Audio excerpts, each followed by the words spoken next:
Ashamaa harka fuune kabajamtootaa fi jaalatamtoota hordoftoota maartii akkam jirtu nagaa keessanii kan biyya alaas kan biyya keessaa nagaan koo jaalalaa bakka jirtanitti isiniif haa baay'atu ani nagaa koodha obboleettiin keessan isinis nagaa fayyaa akkanaaf taatan abdii guddaan qaba rabbiirraa jechuudha akkasumas immoo warroonni maatii koo jirtan taatanii jirtan hundumti keessanuu laayik sheer gochuu na jajjabeessuu hin dagatina ammallee na faana jirtu na jajjabeessaa jirtu na waliin jirtu jechuudha isinan jaaladha isinan kabajaa isinan jechuu barbaada akkasumas immoo qophii adda addaa qabadhee dhufu kana immoo gara ijoollee maatii naaf hin taane biraan gahuudhaan isaanis akka gara koo dhufan naa taasisa. Kan dhufaa jirtanis kan haarawaa seenaa jirtanis baga nagahaan dhuftan ana haa dhufu manni koo mana jaalalaa mana tokkummaa mana barumsaa kanaafuu waan hedduu walirraa baranna waan ta'eef galatoomaa warri dhuftanillee isinin jechuun barbaada. Akkasumas barumsa tokko tokko haala natti mijatuu fi mijanne keessa taa'ee isinii qoodaa jiru kana fudhattanii yaadni dogongoraa yoo jiraate wanti hir'ate tokko yoo jiraate koomentii jalatti naa barreessa naaf kaha dubbisee isiniif deebisa jechuudha. Barumsa illee isinirraa baradha isinis immoo narraa barattu jechuudha. Kanaaf barumsa xiqqoo takka qabadhee dhufee gara isheetti darba. Ishiinis immoo maal akka jettu waliin ilaallaa isiniin jechuu danda'a. Akkasumas yaadni sunis maalidha mata dureen koo maaltu na dhibee maaltu na galchee isa maariffaatiin mina gabbaan kan jedhu tokko jechuudha. Maal na dhibeedha maal na tajaggaree maal na shaggareedha gara afaan baay'eedhaan hiikama waan ta'eef jechuudha. Kanaaf namoonni keenya baay'een keenya maal na dhibee irratti jireenya keenya biyya keenyas waan hunda irrattis hiriyoota keenya irrattis waan hedduu irratti miidhaa geessaa irra jechuudha. Kanaaf yaada tokko inni maalinni namicha tokkotu haadha manaa qaba.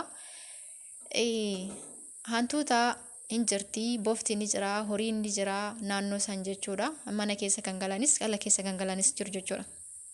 Guyyaa gaaftaan itti hantuunni kun mana keessa seentee wanta haatii fi abbaa manaa fi haati manaa godhanii kan qopheessan ni balleessiti. Hantuunni waan balleessitu ni beektanii namni yoo zorri jedhee isheenis zorri jetti jechuudha nama duuba. Kanaaf wanta akkanaa kanatu jira jechuudha. Maaliif waan akkanaa kana immoo balleessuudhaaf namni tokko waan biraa hin malata jechuudha. Siistama malata siistama baafata jechuudha. Kanaaf namichi kun hantuuta yookaan immoo meeshaa isaa akka jalaa hin tabalaashoofneef guyyaa tokko gabaa ba'ee waxamadii bituu deeme. Waxamadii kana bitee yennaa dhufu hantuunni hin argite jechuudha. Namichi yeroo waxamadii bitee ol seenu jechuudha. Waxamadiin kunis immoo akkamitti dhufe? Kaartoonii keessatti ashagamee dhufe. Yennaa kana hantuunni ni ilaalti boolloo keessan maal fidee dhufe har'a waaw nyaata ta'a. Baay'ee namatti tola. Hedduu bareeda. Nyaata ta'uun oolu jettee mil'attee ilaalti. Yeruma isaanii abbaan manaa haadha manaa isaatiif waxamadii kana kaartoonii tarsaasee itti agarsiise. Jettee rifatte hantuunni tuni jechuudha. Hedduu rifatte hedduu gaddite jechuudha. Maaliif akka lubbuu ishee baasu hin beekti waan ta'eef waxamadiin immoo maal ishee akka godhu hin beekti waan ta'eef hojii ishee beektis akkasumas immoo miidhaa akka namarraan ga'us beekti. Mala kana immoo akkam gootee akka balleessuu dandeessuu fi akkam gootee akka mana kana wanti kun baduu fi akkasumas immoo akkamitti of eeguu dandeessu malattee boolloo isheetti deebite baay'ee gaddite jechuudha. Kanaaf yeroo kana gadi baatee gara maasaatti achi deemtee maal gootee bofatti dhuftee yaa bofa abbaan manaa manatti waxamadii bitee jira. Hedduu nama sodaachisa. Akkam goonee balleessuu dandeenya? Akkam godhee ofirraa baasuu yookaan immoo akkamitti of eeggachuu danda'a jettee mari'atte. Boftiis lakki ana kana nan galchu. Marii akkanaatillee hin beeku. Kanaafuu kunis ilaallata malee ana hin ilaallatu.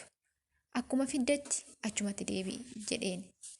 Yeroo kana isheenis gadditee mala dhabdee fala dhabdee gara eessa deemte gara horii yookaan immoo saattii wayii bira dhaqxe. Yennaa achi dhaqxu ishees gaafatte abbaan manaa manatti waxamadii bitee mana jira. Garan deemu dhabee sodaadhee jira. Kanaafuu maal gochuun qaba? Maal na gargaaruu qabda jettee gaafate. lakki ani waan akkanaa si gargaarus hin danda'us waan nan galchines waan immoo na fayyadus tokkos hin qabu. Kanaafuu hin beeku lakki jetteen bira dabartee deemte. Lukkuu bira dhaqxe. Lukkuu bira dhannaan hantuunni tuni lukkuus gaafatte.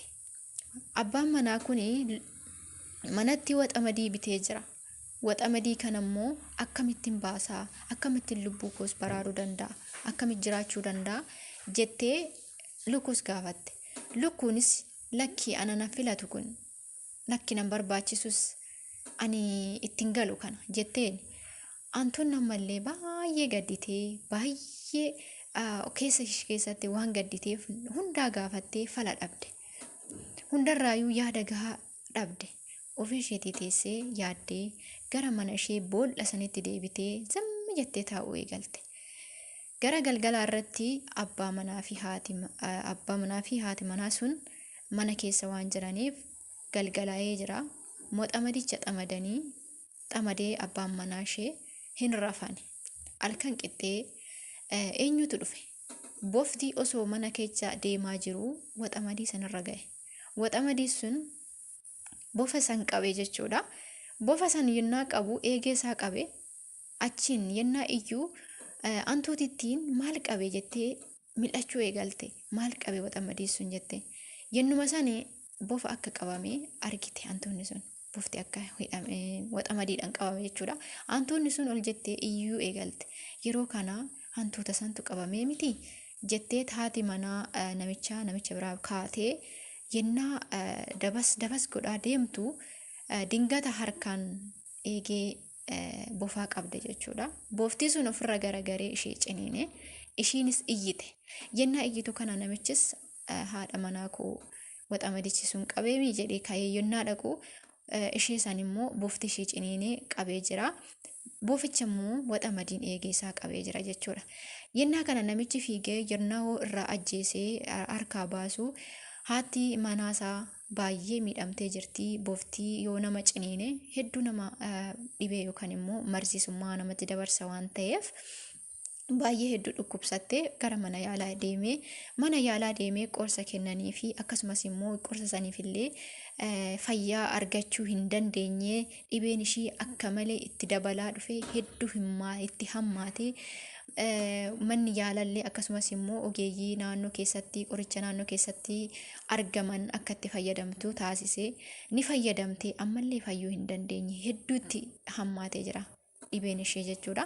Guyyaa kana namaa ol humna isaatii ol taate baay'ee dhibamte. Namoonni ollaa dhufanii ishee ilaaluu eegalan. Dhufanii ilaaluu eegalan. Yeroo mana ishee dhufan kana waan hedduun nama barbaachisaa.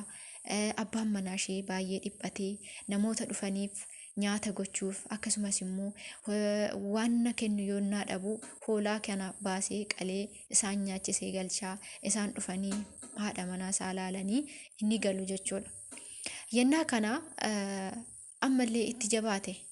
Akka malee itti jabaate. Yennaa kana osoo dhibeen kun irraa hin badin akka malee waan dhibamteef guyyaa tokko ni duute.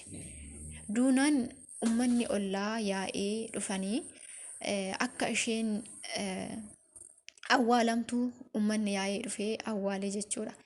Awwaalanii yennaa deebi'an gara mana ishee waan nyaatan qopheessuudhaaf abbaan manaa ishee aarsaa guddaa tokko godhe qotiyyoo sangaa tokko qalee kenneef. Isa san nyaatanii quufanii gara mana isaaniitti deebi'an. Namichis immoo abbaan manaa ishee harka isaa qullaa manatti deebi'e. Yeroo kana hunda waan ta'u kana hunda hantuunni sun yeroo jalqabaatiif siqaayii hedduu irra dabartee kan tasa qaayyaa jirtu sun boolloo ishee keessa teessee namtichi kun haadha manaa isaa waliin miidhaa akkamiirra akka ga'ee fi akkasumas immoo waan inni irra ga'e laalaa baay'ee hedduu gaddite. Hedduu boossis hedduu gaddites jechuudha. Akka fiilmii laalaa baate jechuudha hantuunni sun. Maaliif jennaan yeroo jalqabaatiif bofti sun yeroo jalqabaa lakki kun wanti kun nan galchu jedheeti. Ishiillee hin mariisisne akkas godhi akkana godhi hin jenneeni fala tokko hin kennineef deemee ofiisaatii qabame. Kan qabameen irra immoo kan nama biraallee yookaan immoo abbaa manaa namicha sanii haadha manaasaa bofti ciniintee dhibeerraan gahee hin duute jechuudha. Kanaafi maaltu na dhibeen deebi'eetuma nu miidha jechuudha. Antuunni tun maal akka dabarsitee maal akka nu barsiistu irraa hubachuu hin dandeenya. Yaada guddaa tokko irraa fudhachuu hin dandeenya. Barumsa guddaa tokko irraa fudhachuu hin dandeenya. Eeyyeen baay'inni keenya fakkeenyaaf biyya irrattis haa ta'u, hiriyoota keenya maatii keenya irratti haa ta'u, namni tokko yennaa rakkatu rakkina isaasan maal goona yoo inni dubbatu rakkina isaasan maaltu na dhibee kana hin dubbadhuuf yookaan immoo wanta nuti isarra beennu tokko kan yoo beennu ta'e itti himuudhaaf maaltu na gahe wanta akkasiidhaan wal bira darbuudhaaf ummata keenyallee biyya keenyallee kan mangistii ilaallatus nus in ilaallata waan ta'eef akka biyyattiitti yoo fudhannu an biyya mangistii ilaallatu nullee hin ilaallata waan beennu tokko wanna badaa tokkorraa illee deebi'uudhaaf wanti mangistiin keenyas nuun jedhurraa gorsa fudhachuudhaan gara sirriitti deemuudhaan lakki kun yaada isaa haasaa lakki kun isan nan dhibu minaa gabbaanyee kan akkuma jedhessan ta'uu osoo hin taane yaada nama tokkoo san fudhachuudhaan yaada nama tokkoo san yoo fudhanne immoo akkam akka waliin hiikuu dandeenyu hiriyaadhaan akkamitti akka waliin hiikuu dandeenyu yaada san anallee na galcha wanti kun na barbaachisa wanta kana barsiisuun qaba wanta kana gorsuun qaba yoo wallaalellee namatti hiriyootatti gaafadhe hiriyaan kiyya rakkate sun akka rakkina kanarraa ba'u baddii inni balleesse sun yookaan immoo gocha inni godhe sun akka inni sirraa'uuf gochuu dirqama kooti jechuudha. Mirgan qabas jechuudha. Yeroo baay'ee fakkeenyaa fi ammas fakkeenyaa fudhannu yuutubaroota kanarratti jechuudha. Yeroo baay'ee namoonni hedduu hanga sa'aatii waraabbatanii irratti sa'aatii hedduu nama barbaachisa waraabbat laayivii hedduu irratti seenanii sa'aatii hedduu irra ta'aniiti kan sa'aatii guuttatan jechuudha. Namni tokko yeroo moonii ta'e nama sa'aatii san hin dagata. Bira darba. Maaltu nagee jedha yookaan sheeriyyuu hin godhuuf bira dhaqee jajjabeessurra sheeriyyuu hin godhuuf. Inni lammaffaa immoo yennaa viidiyoo namni tokko hojjetu viidiyoo isaa sanirratti astaayetiin bareedaan tokko jiraachuu baate akkaataa itti viidiyoo itti ediitii godhan tokko yoo bushaa'aa ta'e jalaa kan hin beekne kan ta'u ta'e maal gochuu danda'a? Laaletuma bira darbaa waaw jedhee bira darbaa yookaan wanta dogongora irraa hanqina inni qabu san ittiin himu jechuudha namni keenya dhugaa dubbachuudha namoota hedduu argaa jirra jechuudha. Yeroo namoota muraasadha kan fakkeenyaaf akka obboleettii keenya naatoo saaroon ooroo akkasumas immoo ayyaantuu ayyituu isaan kana yeroo darbee nan arga namni tokko yoo viidiyoon isaa sirrii ta'uu baate sagaleen isaa sirrii ta'uu baate akkasumas immoo urjii obboleettii teenya urjiin illee ni dubbatte yeroo tokko darbee obboleettii teenya obsee ni dubbatti koomentii jalatti nan arga akka tasaa kan arguu dhabillee tokkoon inni jira darbee kun garuu wanti nu dubbannuu fi wanti nu haasofnu bakka waa'uudhaanii fi nama jajjabeessurraan kan darbe anumarraa nu kaasa jechuudha. Nama nu olillee yoo ta'e rakkina hin qabu beekaa nu olillee yoo ta'e rakkina hin qabu rakkina kan arginu nama isa daawwatuu fi nama isa laaluudha. Maaliif maaltu na gaheedha kan kana nu fidaa jiru jechuudha. Maaltu nu gaheedha bira dabarra jechuudha. Akkasumas immoo namoota gara biyya ormaarraa gara biyyaatti galan viidiyoo yennaa isaan hojjetan gallakkifatan hin daawwannuuf bira dabarra sheeriyyuu hin goonuuf daawwachuu soo baane koomentis gochuu baane sheeriyyuu hin goonuuf hin daawwannuuf jechuudha. Akkasumas immoo hanqina tokko yoo qabaatan hanqina isaasan ittiin himan ani viidiyoo hedduu nan arga garuu immoo yeroo tokko yoon koomentii ilaalu ani wanti nanti barreenne tokko yoon ilaalu namni garuu kan jedhuun kan biraa garuu immoo viidiyichii fi akkasumas immoo ilaalchi ishiin jettu sun ilaalchi inni ishiin irra jirtu san itti hin himan jechuudha. Garuu immoo dogongora ishiin sirreeffachuu qabdu namni kun itti himamuu qaba namni kun gorfamuu qaba kan jedhu keessa kooti yoo kan jiraate namni kun immoo koomentii ilaalee yoo nan ofii ilaalu